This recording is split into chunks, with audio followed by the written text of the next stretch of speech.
하나님 말씀은 다니엘 말씀입니다. 다니엘 1장. 주보에는 1장 전체로 나갔는데 우리 1장 1절과 2절 말씀만 같이 보겠습니다.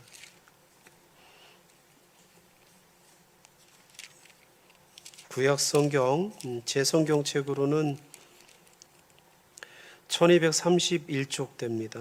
다니엘 1장 1절과 2절 말씀 두 절만 우리 같이 한 목소리로 봉독하겠습니다. 유다 왕 여호야김이 다스린 지 3년이 되는 해에 바벨론 왕 느부갓네살이 예루살렘에 이르러 성을 에워쌌더니 주께서 유다 왕 여호야김과 하나님의 전 그릇 얼마를 그의 손에 넘기심에 그가 그것을 가지고 신할 땅 자기 신들의 신전에 가져다가 그 신들의 보물 창고에 두었더라. 아멘. 오늘 말씀의 제목을 1장 전체를 할 계획이어서 뜻을 정하여 이렇게 말씀의 제목을 주보에는 실었는데요. 1, 2절 말씀 이렇게 먼저 보게 되어서 말씀의 제목을 좀 바꿔야 되겠습니다. 바벨론의 손에 넘기시다 하는 말씀의 제목으로 오늘 하나님의 말씀을 같이 좀 상고해 봤으면 합니다. 다니엘서의 시작은 유다 왕 여호야김이 다스린 지 3년이 되는 해에 일어난 일부터 다루고 있습니다. 바벨론 왕 느부갓네살이 예루살렘에 이르러 성을 에워싸게 되었다고 이야기하고, 그리고 2절에 보니까 주께서 유다 왕 여호야김과 하나님의 전, 그러니까 성전 그릇 얼마를 그의 손, 그러니까 느부갓네살 왕의 손에 넘기셨다는 것이죠. 그래서 그가 그것을 가지고 신할 땅 자기 신들의 신전에 가져다가 그 신들의 보물 창고에 두었더라라고 하는 이 말씀으로 다니엘서는 시작하고 있습니다. 여호야김 시대인데요. 이때가 BC 한 605년 정도로 이렇게 추정합니다. BC 605년 정도인데요. 이제 이때 그 바벨론의 포로로 사로잡혀 가게 돼요. 사람들이 1차로. 그러니까 유다 나라는 이때 망하지 않고 BC 586년에 망하게 됩니다.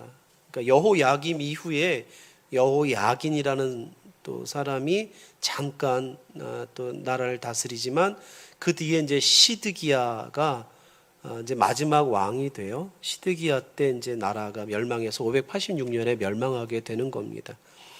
한 20년 이렇게 있다가 바로 이어서 3절 4절인데 우리 3절 4절은 같이 한번 읽어보겠습니다. 함께 있습니다. 이 일이 유다에 임함은 곧 여호와의 말씀대로, 다시 한번요. 같이 한번 읽겠습니다. 이 일이 유다의 임함은 곧 여호와의 말씀대로 그들을 자기 앞에서 물리치고자 하심이니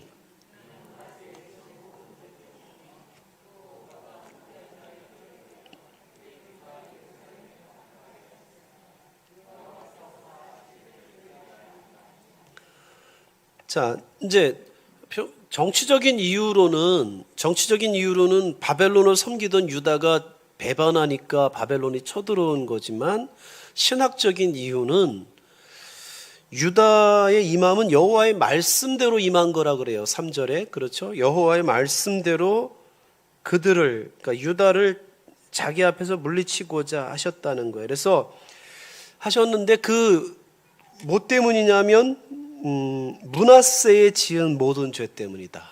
그러죠? 이게 지금 4절이에요. 3절. 네. 거기 보면 이는 므낫세에 지은 모든 죄 때문이다.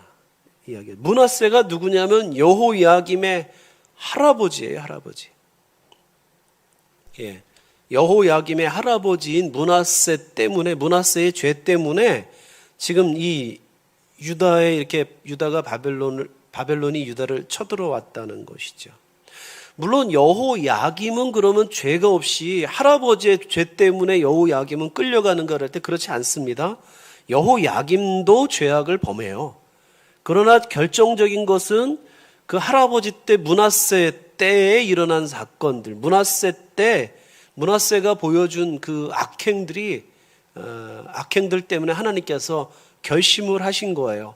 이제 나라를 이방 민족에게 넘기시겠다는 결심을 하신 거예요.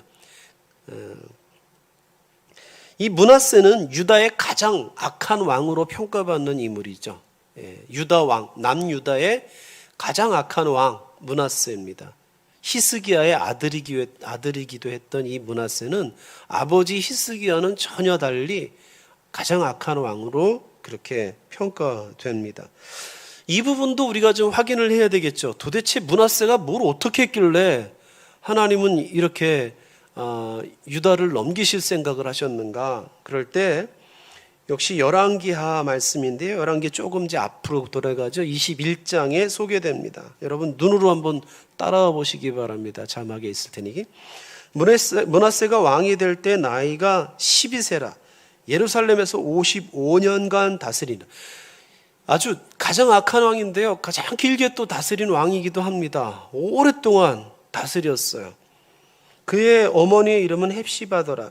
므낫세가 여호와 보시기에 악을 행하여 여호와께서 이스라엘 자손 앞에서 쫓아내신 이방 사람의 가증한 일을 따라서 그의 아버지 히스기야가 헐어버린 산당들을 다시 세우며 이스라엘 왕 아합의 행위를 따라 바알을 위하여 제단을 쌓으며 아세라 목상을 만들며 하늘의 일월 성신을 경배하여 섬기며 여호와께서 전에 이르시기를 내가 내 이름을 예루살렘에 두리라 하신 여호와의 성전에 제단들을 쌓고 또 여기 성전 두 마당에 하늘의 일월 성신을 위하여 제단들을 쌓았다 그럽니다. 이 제정신인지 모르겠어요. 성전에다가 일월 성신을 쌓은 거예요. 그런 것들을 우상들을 둔 거예요.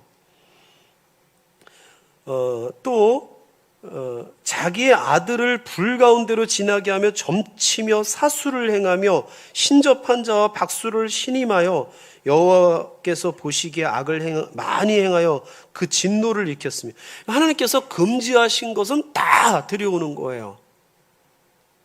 일으켰으며 또 7절 또 자기가 만든 아로새긴 아세라 목상을 성전에 세웠더라. 아세라 목상까지 성전에 세워요. 옛적에 여호와께서 이 성전에 대하여 다윗과 그의 아들 솔로몬에게 이르시기를 내가 이스라엘의 모든 지파 중에서 택한 이 성전과 예루살렘에 내 이름을 영원히 둘지라 이렇게 말씀하신 그 성전에 아세라 목상도 두고 이런 성신을 섬기는 그런 제단들을 둔 겁니다.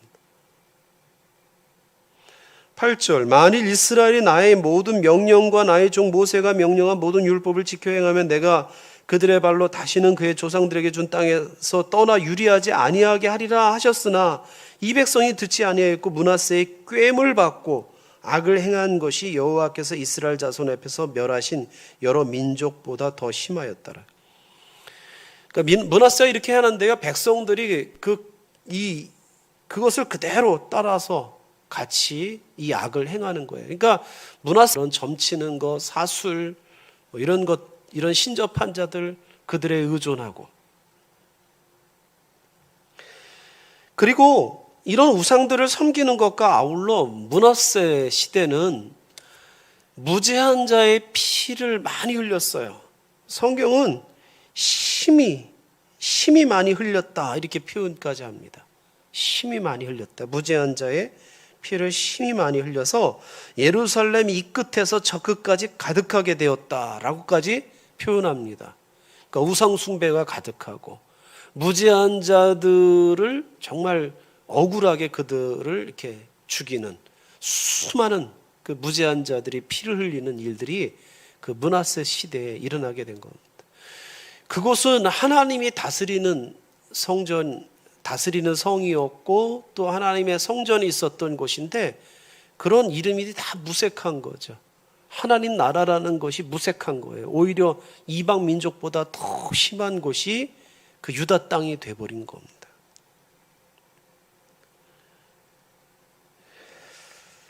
그래서 하나님께서 유다를 다른 민족에 넘기실 생각을 하신 거예요. 이 므낫세의 아들이 2년 동안 통치하고 그 다음에 또 그 므낫세의 아들인 아몬의 아들인 요시아가 이제 통치를 하면서 우상도 잘 제거하지만 제대로 해내지 못합니다. 그래서 요시야의 아들이었던 이 여호야김이 이제 이 죄악들을 그대로 또 행하게 되죠.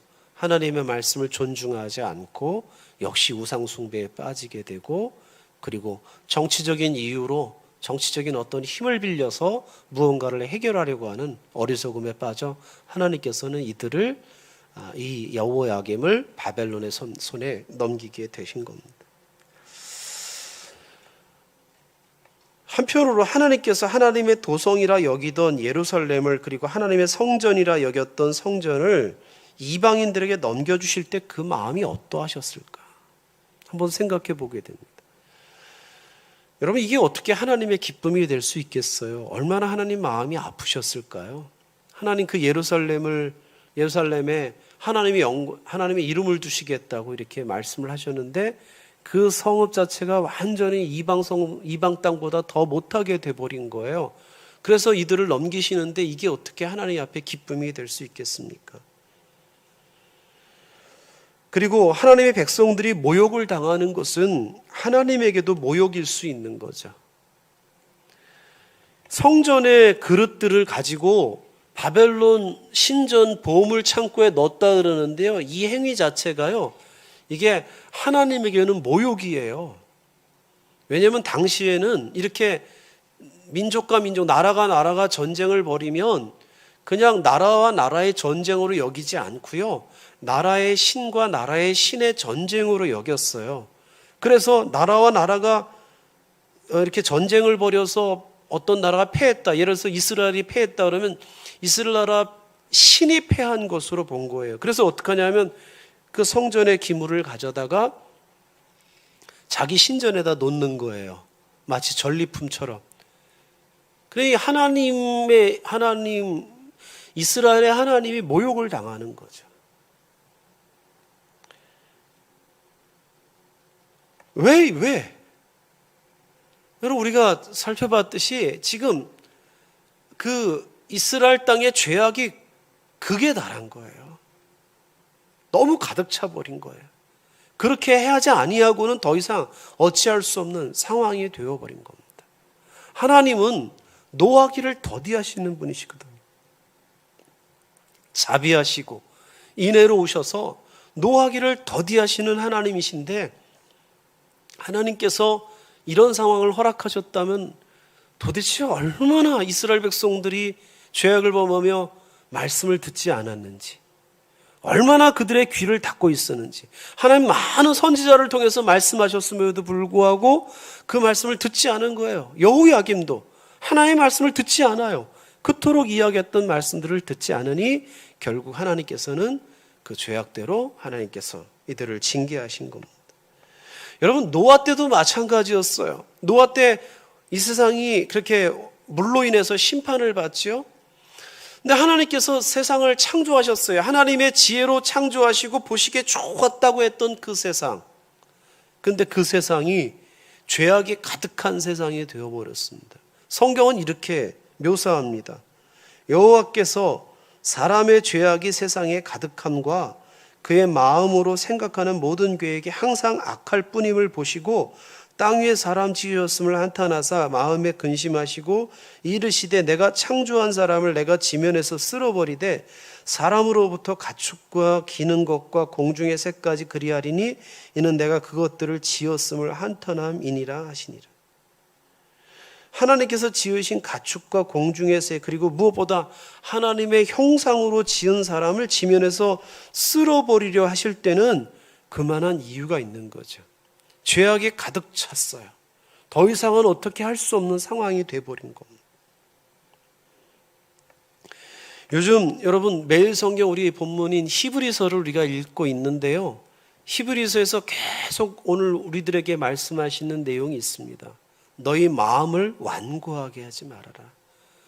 오늘이라 이렇게 일컫는 날에 그의 음성을 듣거든 너희 마음을 완고하게 하지 말아라. 그게 요즘 우리 추운교회가 듣는 메시지입니다. 매일 성경을 통해서. 하나님께서 계속 경고하는데도 불구하고 그것을 듣지 않는다면 하나님께서 그 이름을 두신 성읍까지 이방인에게 넘기시기까지 하시는 거예요. 하나님께서 보시기에 선하게 창조하신 그 모든 만물도 지면에서 쓸어버리실 정도로.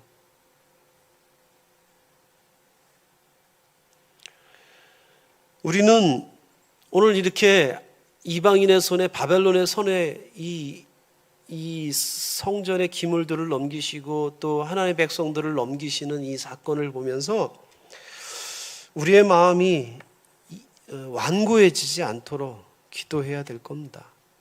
하나님 끊임없이 계속 말씀해 주시는데 그것을 듣지 않고 있다면 결국은 하나님께서 이렇게 손을 대셔야 되는 상황들이 벌어지게 되는 거죠.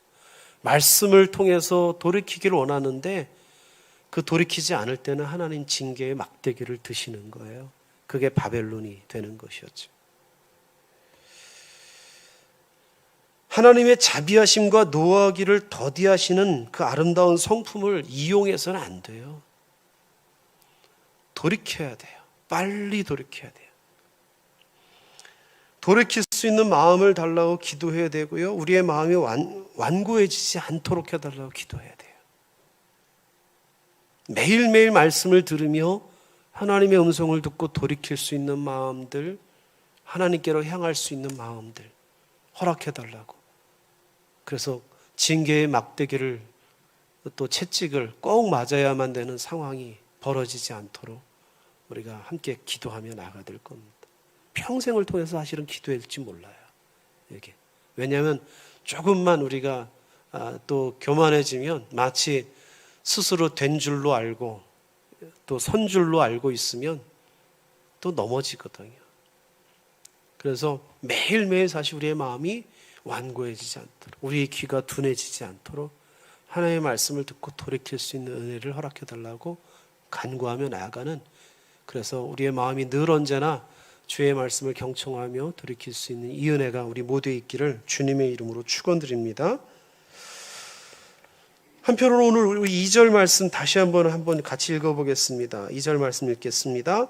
주께서 유다 왕 여호야김과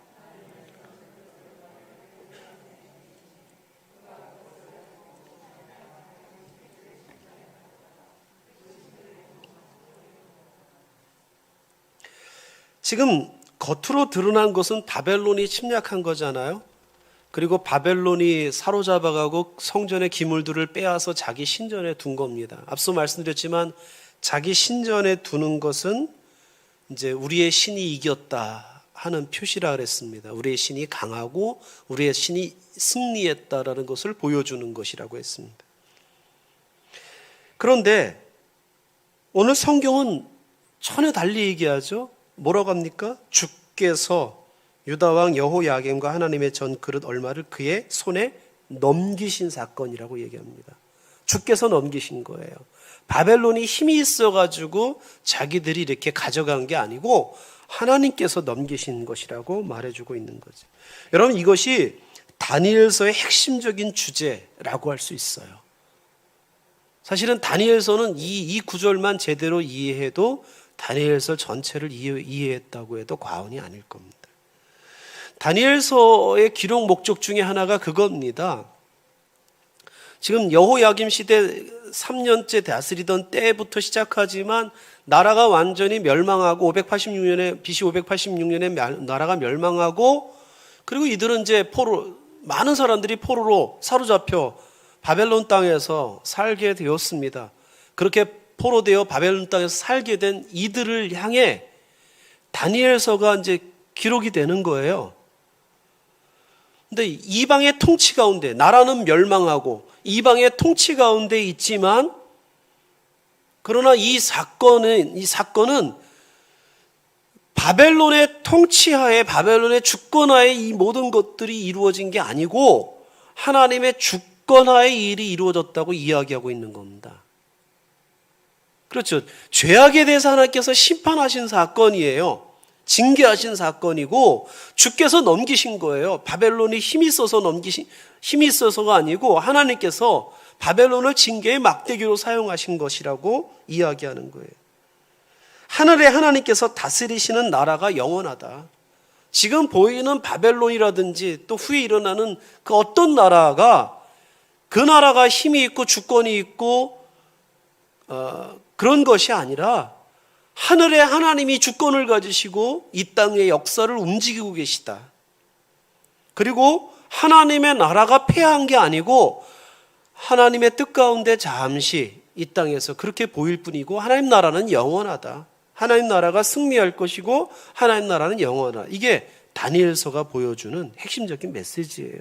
그래서 여기 2절에 주께서 그들의 손에 넘기셨다라는 이 구절이 그게 이 다니엘서 전체를 대변해 주는 것이라고 할 수 있는 것이죠. 사람들의 시각에는 하나님과 하나님을 섬기는 백성들이 다 망한 것처럼 보이겠지만 그렇지 않다는 거예요. 하나님께서 뜻이 있으셔서 고난을 허락하신 것이지 하나님께서 패하신 것이 아니라는 겁니다. 모든 것들은 다 하나님의 주권하에 있어요. 하나님의 허락하에 이루어집니다. 예수님께서 제자들을 파송하시면서 하신 말씀이 있어요. 너희가 참 많은 어려움들을 당할 거야. 이제 이런 말씀들을 하시면서 하신 말씀이 있는데요. 마태복음 10장입니다. 참새 2마리가 한 아사리온에 팔리지 않느냐. 그러나 너희 아버지께서 허락하지 아니하시면 그 하나도 땅에 떨어지지 아니하리라.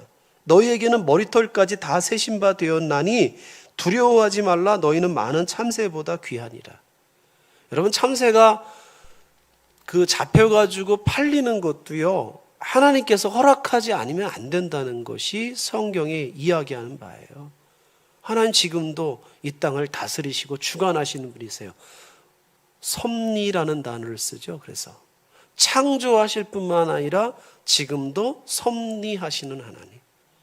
그러니 우리 삶에 일어나는 그 어떤 일이든 하나님이 모르시는 일은 없어요. 하나님의 허락하에 일어나는 거예요.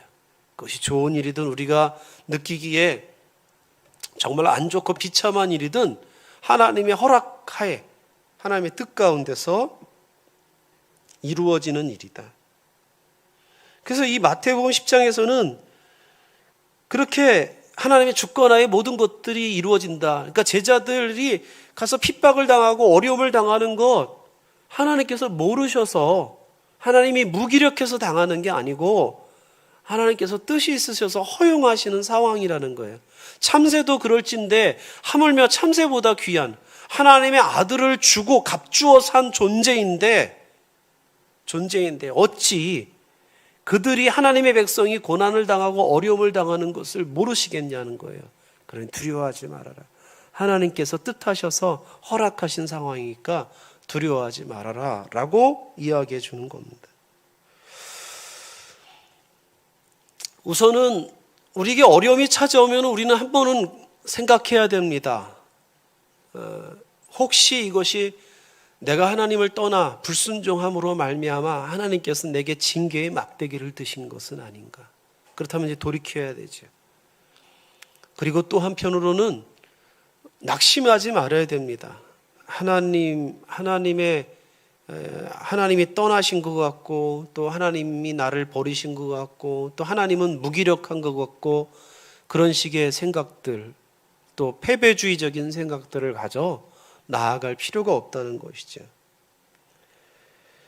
우선 이것이 나의 허물과 죄로 인해 허락하신 상황이라면 그 죄악을 깨닫고 돌이켜 회개하는 것이 중요하겠죠. 우리를 정결하게 하기 위해 허락하신 상황이에 죄에서 돌이키는 것이 중요합니다. 그리고 낙심하지 말아야 되는 거예요. 하나님을 믿는 신앙에서도 돌이켜서는 안 되는 겁니다. 하나님께서 원하시는 것은 이 일을 통해 하나님께 나아가는 거예요. 하나님을 믿고 살아가는 것이 잘못되었기 때문에 일어난 일이 아닙니다. 하나님을 위해 살아가는 것이 무의미한 것이 아니에요. 오히려 어려울 때일수록 우리는 하나님을 붙들어야 되는 거죠. 왜냐하면 하나님의 주권하에 이 모든 것들이 일어나고 있다는 것을 믿기 때문에. 하나님이 패하신 것 같지만 하나님이 패하신 게 아니라는 것. 여러분, 십자가 사건이 그것 아닙니까? 많은 사람들 눈에 보기에는 하나님의 아들이라는 이가 그 십자가 처형틀에 매달려 죽으니 완전히 모든 것들이 다 끝났다고 생각할 수 있었을 겁니다. 그러나 여러분, 그것은 패배가 아니라 오히려 승리였으며 영광이었습니다. 마귀의 세력을 무기력하게 만든, 무력화하는 그런 승리의 사건이었고요. 그 사건을 통해서 하나님이 어떤 분인지를 드러내어주는 영광의 사건이 된 겁니다. 그래서 요한복음에서는 그 영광 가운데 올려지신 사건으로 십자가를 이야기하기도 합니다. 그래서 하나님과 하나님의 나라는 여러분 패하지 않습니다. 하나님께서 모든 주권을 가지시고 움직여 나가신다는 것. 다만 뜻이 있으셔서 그런 하나님의 부재나 혹은 하나님이 패한 것 같은 상황을 허락하실 분이시지 하나님 나라가 망하진 않는다. 따라서 하나님 나라를 위해서 살아가는 삶들은 여러분 헛되지 않습니다. 여러분, 하나님을 향해 어떤 상황 가운데서도 하나님을 향해 나아가는 삶은 결코 헛되지 않다는 사실을 기억하고 오늘도 여러분 주님의 주권을 인정하며 그의 통치를 받으며 그의 나라를 위해 또 힘쓰며 나아가는 우리 모두 될 수 있기를 주님의 이름으로 축원드립니다.